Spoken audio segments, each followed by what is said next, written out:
오늘은 요한복음 12장 1절로 12절의 말씀을 통해서 행복한 그리스도인의 삶 5번째 헌신이라는 제목으로 말씀을 나누고자 합니다. 지난 한 주간 어떤 말씀을 전해야 할까? 우리가 한 달 동안에 행복한 그리스도인의 삶이라고 하는 주제하에 감사하는 것, 그 다음에 용서하는 것, 그 다음에 용납하는 것, 그리고 말씀을 어떻게 우리 안에 가지고 있는가, 그리고 말씀에 순종하는 것이 진짜 행복이다라고 하는 말씀으로 지난 주간까지 말씀을 나누었습니다. 말씀에 순종한다라고 하는 것을 우리가 한마디로 말하면 헌신한다라고 말할 수 있을 것입니다. 그리고 진짜 행복한 그리스도인은 헌신할 때, 그리고 그 헌신의 기쁨을 누리며 살아갈 때 진짜 기쁨이 있는 것이죠. 오늘 말씀은 특별히 이 요한복음 12장 이후에는 예수님께서 순환당하신 한 주간의 이야기가 계속해서 기록되어져 나옵니다. 오늘 본문 1절은 이렇게 우리에게 시작합니다. 6월절 엿새 전에, 그러니까 이날부터 시작해서 그 다음 돌아오는 금요일까지 6일 동안의 사건이 12장 이하로 계속해서 집중적으로 다루어지고 있는 것입니다. 우리는 여기에서 하나님의 아들이 세상의 죄를 지고 골고다를 향하는 멀고도 험한 고난의 여정을 만나게 됩니다. 이 한 주간 동안 예수님께서 행하신 일과 예수님이 우리에게 주신 복음의 말씀이 얼마나 소중한지요. 사도 요한은 자기가 쓰는 요한복음 전체 중에 거의 2분의 1을 할애해서 이 한 주간 동안의 이야기를 다루고 있습니다. 이것은 예수님께서 사역하신 3년의 90%에 해당하는 기간에 있었던 이야기에 대해 11장을 할애한 것과 비교해 볼 때 그가 마지막 한 주간을 얼마나 중요하게 여겼는지를 가늠케 하기에 충분합니다. 다른 복음서들을 살펴보니까 약 30% 이상 이 마지막 한 주간의 사건을 다루는데 할애하고 있다는 것도 우리는 주목해 볼 필요가 있습니다. 왜 복음서의 기자들이 하나같이 이 한 주간을 이렇게 강조하는 것일까요? 그것은 우리가 구원받는 결정적인 진리가 이 한 주간 안에 다 들어있기 때문입니다.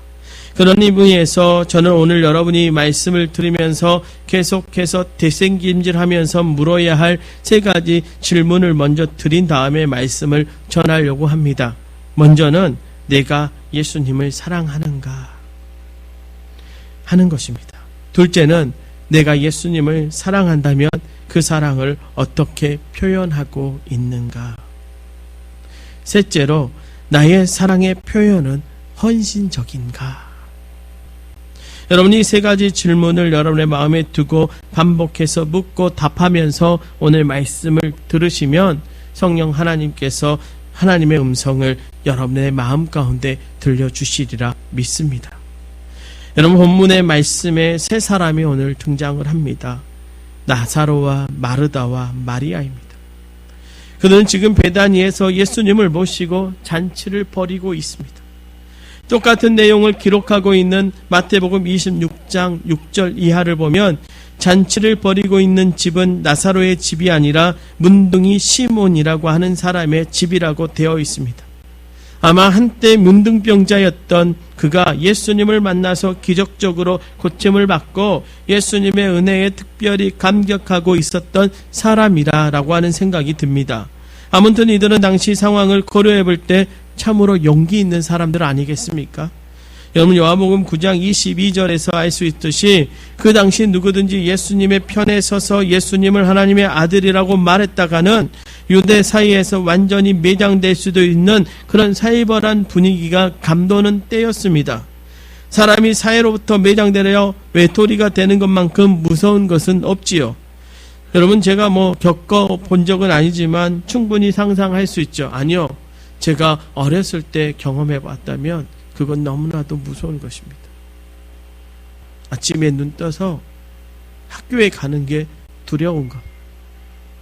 그 경험을 했던 저에게는 예수를 믿고 그를 모셔서 잔치를 한다는 그 시대의 그 사람들 정말 용기 있는 사람입니다.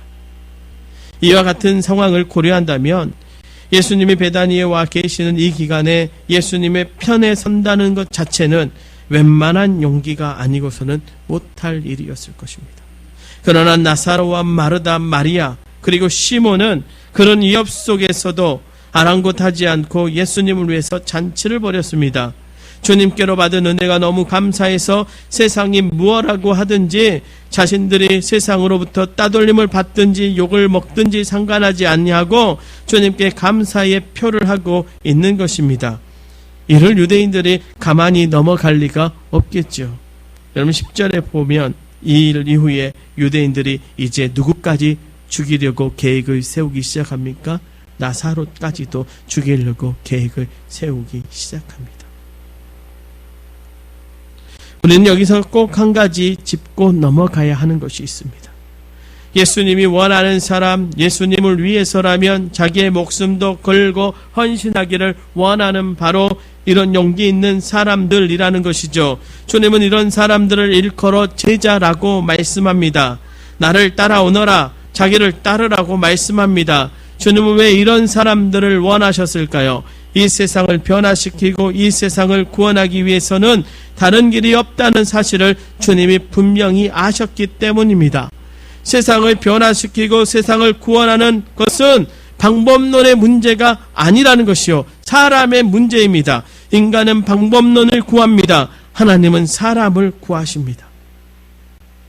용기 있게 자기를 주님 앞에 헌신하는 제자를 원하신 것입니다. 세상으로부터 완전히 버림을 당할지라도 용기 있게 예수님을 따라가고 예수님을 위해서 헌신하겠다고 하는 제자를 원하시는 것입니다. 어떤 면에서 본문에 등장하는 인물들은 예수님에게 헌신하는 사람의 세 가지 모델을 우리에게 보여준다 할 수 있습니다. 먼저 마르다입니다. 그는 예수님을 초대했습니다. 제자들까지 합하면 한 20여 명 내외 정도였으니 아무리 적당하게 대접한다고 해도 특별한 연회를 준비했다면 얼마나 뒷손질이 많았겠습니까? 그래서 본문을 보면 마르다는 어디에서요? 부엌에서 일하고 있다고 표현합니다. 마르다는 참 제가 볼 때 이상한 사람입니다. 언제나 그는 어디에 있습니까? 성경에 예수님을 만나는 장면 속에서 항상 부엌에 있는 것으로 많이 묘사되어집니다. 마르다와 같은 헌신하는 사람, 자기의 온 몸으로 주님께 헌신하는 사람들입니다. 우리가 부엌에서 헌신하는 게 보통 일 아닙니다. 우리 권사님들 이렇게 지금은 식당이 쉬고 있지만 식사할 때 우리 권사님들 거기서 땀 흘리고서 막 봉사하는 거 보면 어떤 한편에선 제 마음이 참 짠하고 아플 때가 있습니다. 보통 일이 아니거든요. 둘째로 나사로입니다. 그는 예수님 덕분에 죽었다가 살아난 사람입니다. 그러니까 그는 가만히 앉아있기만 해도 그를 보는 사람들에게 자신을 살려준 예수님을 증거하는 입장이 되는 것이죠. 그러니까 그 자체가 증인이고 증거입니다. 그러니까 나사로는 그 자체가 헌신이죠. 나사로를 보면, 나사로, 저 하나님, 예수님이 살려준 사람, 말씀도 그렇게 말하지 않습니까? 11절에 나사로 때문에 많은 유대인이 가서 예수를 믿음이로라. 그냥 살아있는 것 자체가, 앉아있는 것 자체가, 서있는 것 자체가, 말하는 한마디 한마디가 그냥 예수님을 전하는, 그래서, 나사로, 여러분, 그런 사람들 있지 않습니까? 저 사람을 보면 예수님이 살아있는 것 같아 라고 말을 듣는 사람들, 그런 사람들, 간증이 있는 사람들이죠. 마지막으로 마리아입니다. 마리아는 자기가 애지중지했던 그 비싼 향유옥합을 몰래 가지고 나와서 예수님의 발에 붓고 자기의 머리털로 그 발을 씻겨드렸습니다. 우리가 생각할 땐 참으로 독특한 헌신이라 아니할 수 없습니다. 물론 우리가 이 세 가지 스타일을, 헌신의 스타일을 놓고 어느 것이 좋다, 나쁘다, 우리 그런 거 따지지 마십시다. 그 어떤 스타일이건 주님께 드려지는 헌신이기에 아름답고 가치가 있는 것입니다. 그럼에도 불구하고 마리아의 헌신이 제게 눈에 좀 특별하게 시선이 사로잡았던 것은 사실입니다. 마리아의 헌신은 우리의 관심을 끌고도 남습니다. 도대체 그 이유가 무엇일까? 그것은 아마 마리아의 헌신에 대한 예수님의 평가 때문일 것입니다. 마태복음 26장 6절 이하의 말씀에 또 오늘 읽은 말씀을 나란히 놓고 보면 예수님께서 유독 마리아의 행동에 대해서만 특별하게 말씀을 하고 계시다는 것을 발견할 수 있습니다. 주님은 마리아가 향유를 가지고 자기에게 붓고 머리털로 씻기는 것을 보시고는 그가 내게 좋은 일을 하였느니라 라고 말씀하셨습니다. 그 일은 아름다운 일이다. 나에게 기쁨과 만족을 주는 일이다 하는 이 말입니다. 예수님은 그녀의 헌신에 대해 매우 흡족하게 여기셨던 것입니다. 그리고 더 나아가 예수님은 그녀의 행동을 자신의 죽음을 위한 것으로 해석하셨습니다. 이 여자가 내 몸에 이 향유를 본 것은 내 장례를 위하여 함이니라. 장례식을 위해서 마리아가 향유를 자기 부활에 부었다는 이야기입니다. 여러분, 이것은 보다 깊은 의미가 있는 것 같습니다. 주님은 마리아가 자신의 고난에 동참하고 있는 심정을 가지고 있다는 것을 읽으신 것입니다. 여러분, 당시 예수님은 며칠 후면 져야 할 십자가를 기다리며 내면의 불안과 공포를 고스란히 다 겪고 계셨습니다. 본문 27절에 보니까 이렇게 말씀합니다. 지금 내 마음이 괴로우니 무슨 말을 하리요. 아버지여, 나를 구원하여 이때를 면하게 하여 주옵소서. 그러나 내가 이를 위하여 이때에 왔나이다. 예수님의 고민과 갈등을 그대로 읽어볼 수 있지 않습니까? 마리아는 예수님의 그런 심정을 읽고 있었습니다. 그래서 몸은 잔치 자리에 와 계시지만 심령으로는 몹시 고통스러워하시는 주님께 조금이라도 위로가 되고 싶어 그 귀한 향유를 드렸던 것입니다. 그렇다면 마리아는 어떻게 예수님의 마음을 잘 읽을 수 있었을까? 성경에 마리아가 어떻게 했다라고 나와 있지 않지만 우리가 한 가지 말씀을 통해서 힌트를 얻을 수 있는 것이 있습니다. 마르다는 예수님이 오실 때 항상 부엌에 있었지만 마리아는 항상 예수님의 발 앞에 앉아 있었습니다. 손님이 오면 나가서 대접할 생각을 해야 할 텐데 마리아는 예수님 발 앞에 앉아서 이야기만 들으려고 했습니다.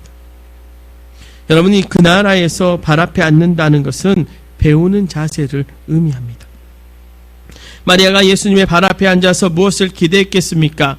예수님의 입으로 증거되어지는 생명의 말씀을 듣고 싶지 않았겠습니까? 그때 주님도 그런 마리아를 보시고 마음에 있는 이야기를 많이 하셨을 것입니다. 하나님의 사랑에 대해서도 하나님 나라에 대해서도 십자가의 죽음에 대해서도 이야기하셨을 것입니다.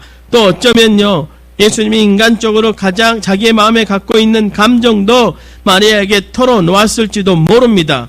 마리아는 주님의 말씀을 이토록 많이 들었기 때문에 주님의 마음을 쉽게 이해할 수 있었던 것입니다.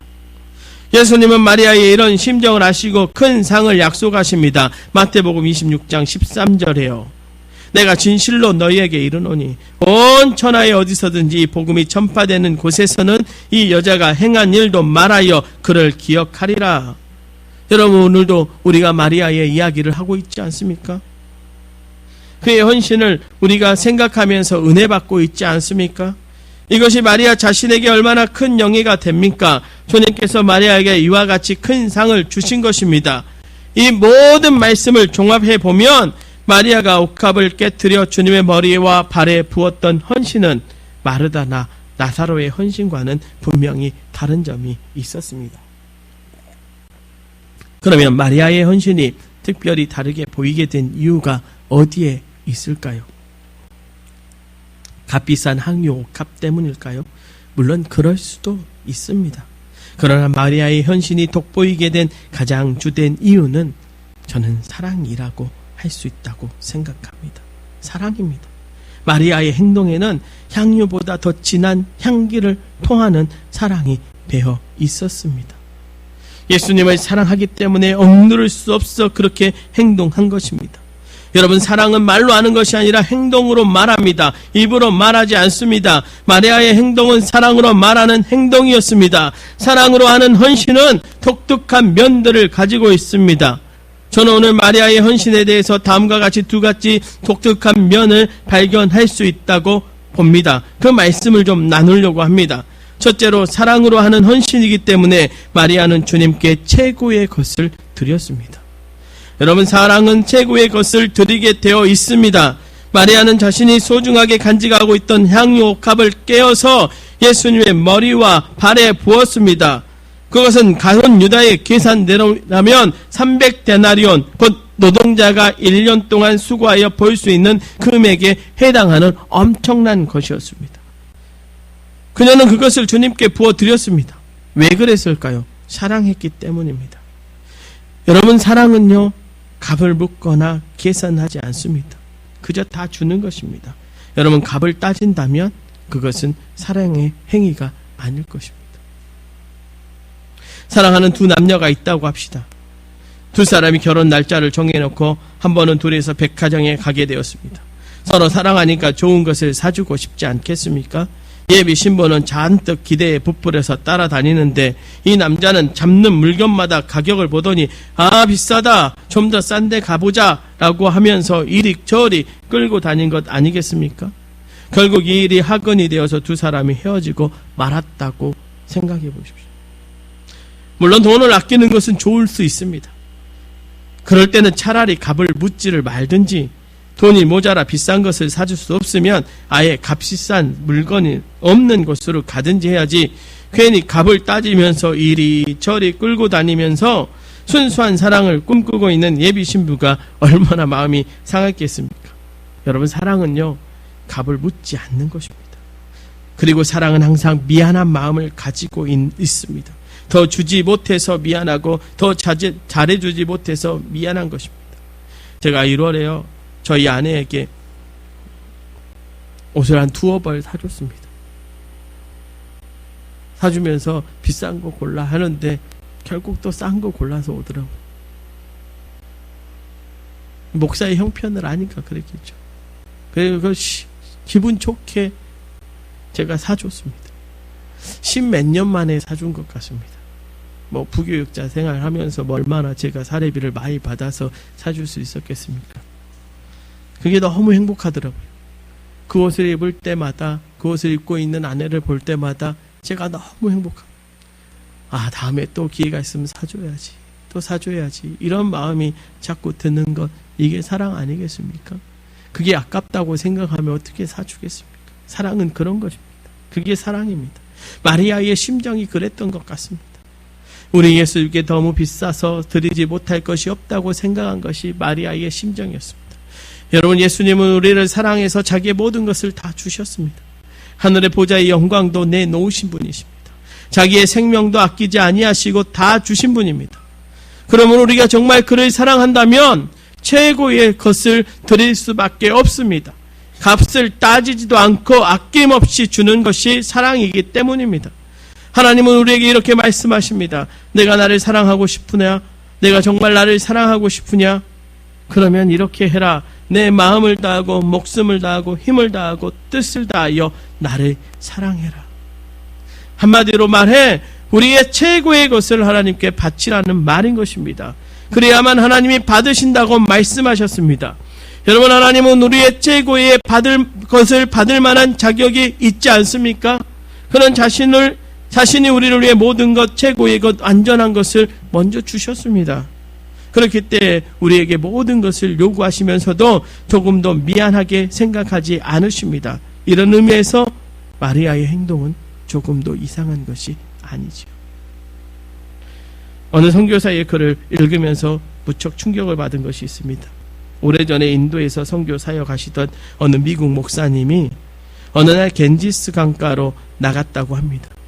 거기에 나가보니 한 여인이 두 아들을 데리고 강둑으로 걸어가고 있었습니다. 여러분, 인도에서 오래 선교 사역을 하면서 그가 직감적으로 느끼는 것이 있었습니다. 저 여자가 두 아이 중 하나 아니면 둘 다 겐지스강에 집어넣어서 신에게 제사를 드리려고 가는구나. 그래서 그가 불이 나게 달려가서 그 부인을 붙들고 제발 그런 미련한 짓을 하지 마십시오. 그것은 아무데도 쓸모없는 일입니다. 왜 아이를 희생시키려 하십니까? 하고 만류했답니다. 그런데 그 여인이 완강했습니다. 너무나 불쌍해서 아이들을 보니 한 아이는 참하게 생긴 남자애였고 또 한 아이는 몸이 불구인데다가 장님입니다. 그 여인이 아무리 설득해도 소용이 없는 줄 알고 선교사님은 발길을 돌렸습니다. 한참을 있다가 궁금해서 또 강가로 나갔는데 아까 전에 그 여인이 강둑으로 걸어 나오고 있었습니다. 두 아이 중 하나는 보이지 않았습니다. 그래서 가까이 가서 보았더니 잘생기고 성한 아이는 없어지고 불구요 장님된 아이만 데리고 돌아오고 있었습니다. 그가 너무 놀라서 물었습니다. 아니, 신에게 바치려면 불구에다가 눈이 멀어 인생을 살아가기 어려운 이 아이를 바칠 것이지 왜 성한 아이를 바치셨나요? 하고 물었답니다. 그랬더니 이 여인이 정색하며 이렇게 대답했다고 합니다. 선생님, 미국에서는 어떤 신을 믿고 있는지 모르지만 여기 인도에서 우리가 섬기는 신은 우리가 그에게 최선의 것을 드리기를 기대하고 있다고 배웠고 또 그렇게 믿고 있습니다. 드리려면 두 아이 중에 좋은 아이를 드려야지 어떻게 덜 좋은 아이를 드리겠습니까? 여러분, 저는 인도의 힌두교 신이 어떤 신인지를 잘 모릅니다. 지식적으로는 알죠. 그러나 그 신이 죄인을 구원하기 위해서 하늘의 보좌를 내버려 두고 이 세상에 왔다는 이야기는 못 들었습니다. 그 신이 우리 죄인을 구원하기 위해서 우리의 생명을 대신해 자기의 생명을 십자가에 내어놓고 희생하셨다는 이야기도 못 들었습니다. 그럼에도 불구하고 그들은 그에게 최선의 것을 드려야 한다고 생각하고 있다는 것입니다.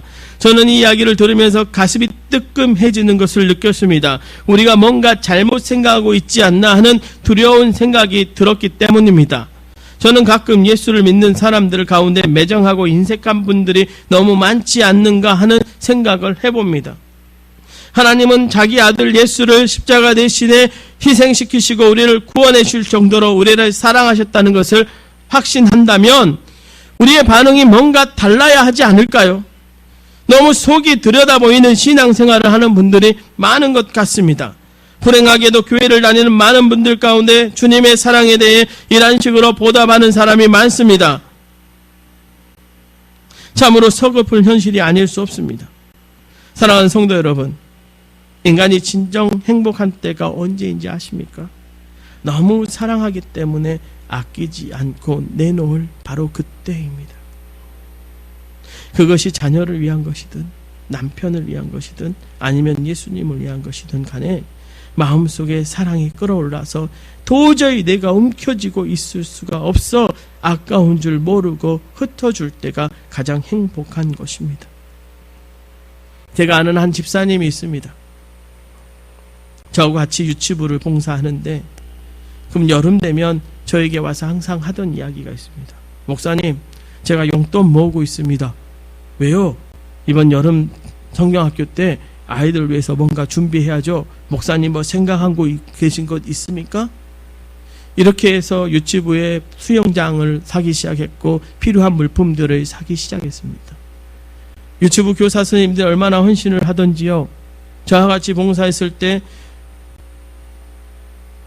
저희가 행사를 하면 교회에서 나오는 재정은 한 요 정도 되면 나머지 한 3분의 2 이상은 유치부 선생님들이 자기 다 헌신해서 낸 돈으로 했습니다. 넘쳐났습니다. 그런데 그분들이 저는 불편해할 줄 알았어요. 가정주부잖아요.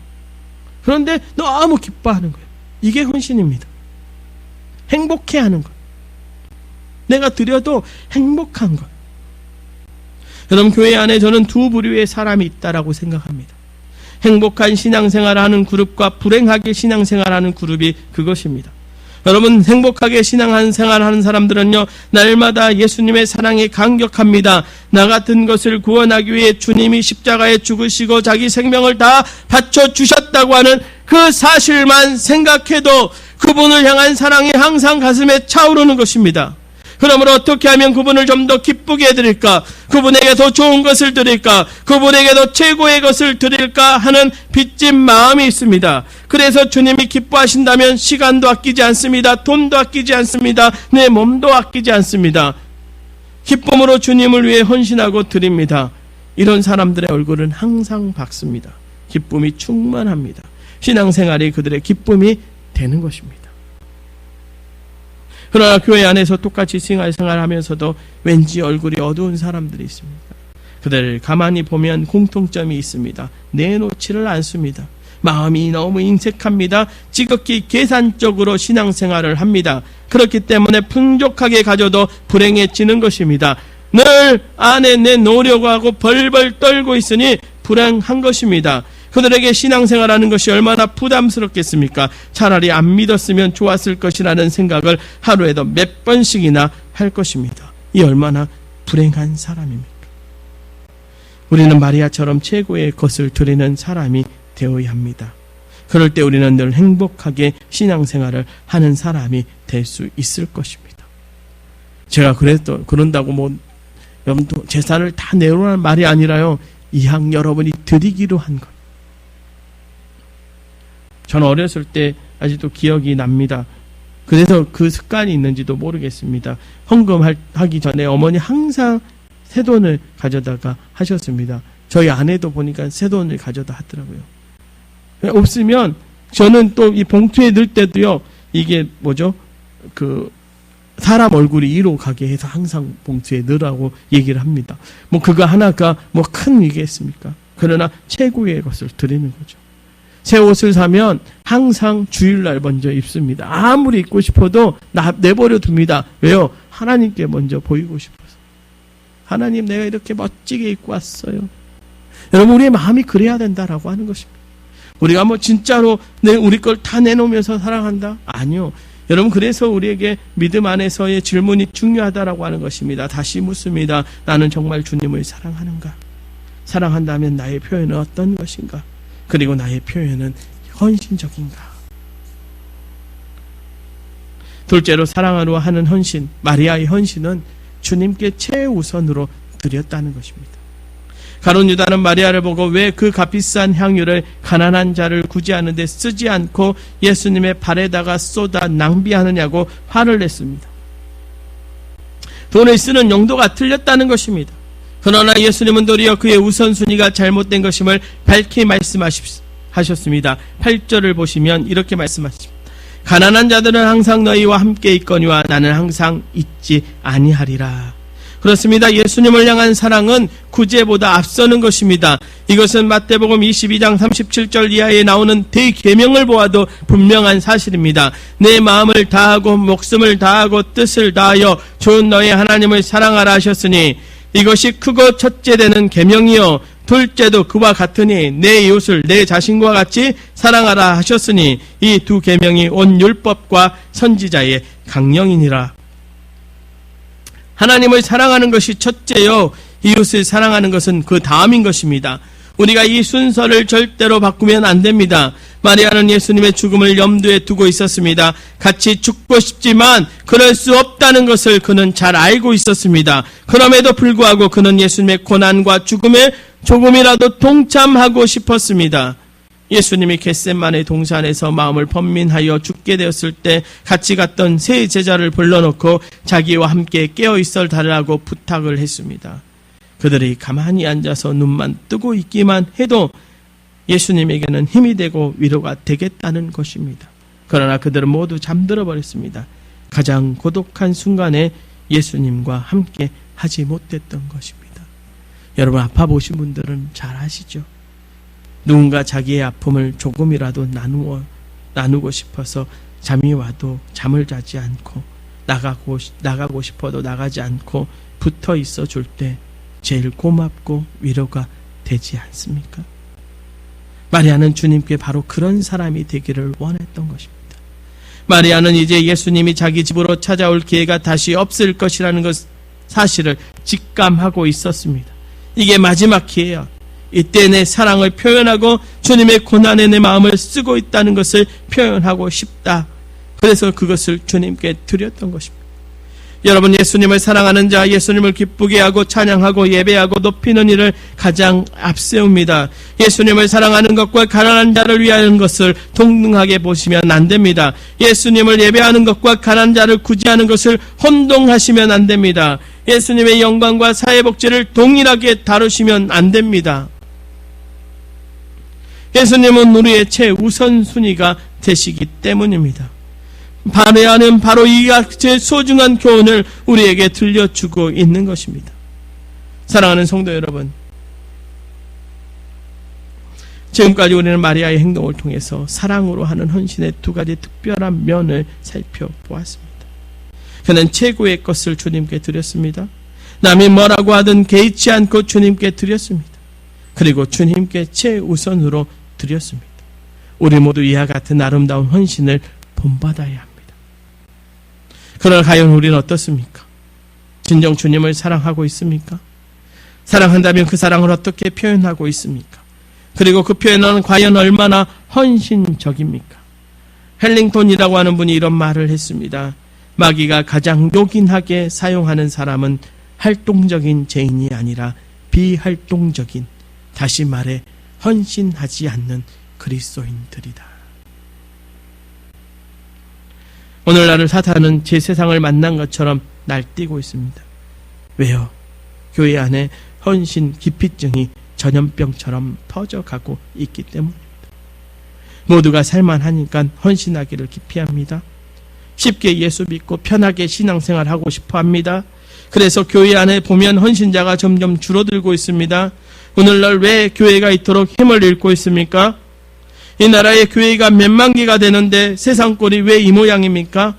헌신하기를 원하는 그리스도의 제자들이 자꾸 줄어들고 있기 때문입니다.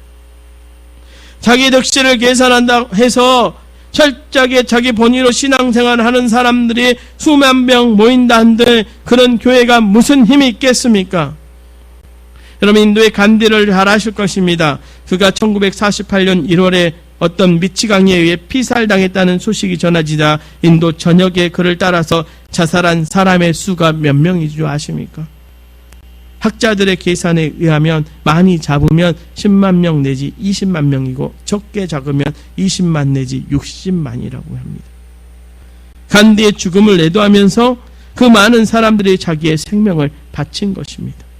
진정 내 마음을 드리는 대상이면, 정말 내가 사랑하는 대상이면 세상 그 어떤 것도, 심지어 자기의 생명까지도 아깝지 않은 것입니다. 간디 같은 사람을 위해서도 생명을 바치는 사람이 수십만 명이었다고 한다면 하늘의 모든 영광을 버리고 이 세상에 오셔서 우리 대신 죄인 되셔서 십자가에 죽으신 예수 그리스도, 그분의 사랑을 한 몸으로 받고 있다고 고백하는 저와 여러분은 어떠해야 하겠습니까? 주님은 헌신자를 부르고 있습니다. 주님이 찾으시는 것은 마리아처럼 사랑으로 헌신하는 사람입니다. 여러분, 그런 생을 살다가 주님 앞에 서고 싶지 않습니까? 제가 드린 세 가지 질문을 다시 한번 마음에 되뇌어 보십시오. 나는 예수님을 사랑하고 있는가? 내가 예수님을 사랑한다면 나의 사랑의 표현은 어떤 것인가? 그리고 그 사랑의 표현은 헌신적인가 아니면 이기적인가? 여러분에게 한 번뿐인 인생을 우리가 주님을 위해 깨뜨린 옥합으로 드려야 하지 않겠습니까? 주님을 진정으로 사랑하고 그 사랑을 표현하기 원한다면 우리 무엇이든지 주님께 드리십시다. 최고의 것을. 그리고 주님께 최우선으로 드리십시다. 우리가 주님이 우리에게 먼저 아낌없이 주셨기에 우리도 주님께 아낌없이 우리의 제일 먼저, 우리의 최선의 것을, 최고의 것을 드려서 그 헌신이 기쁨이 되고 그 헌신이 행복이 되는 저와 여러분 되시기를 간절히 축원합니다. 기도하겠습니다.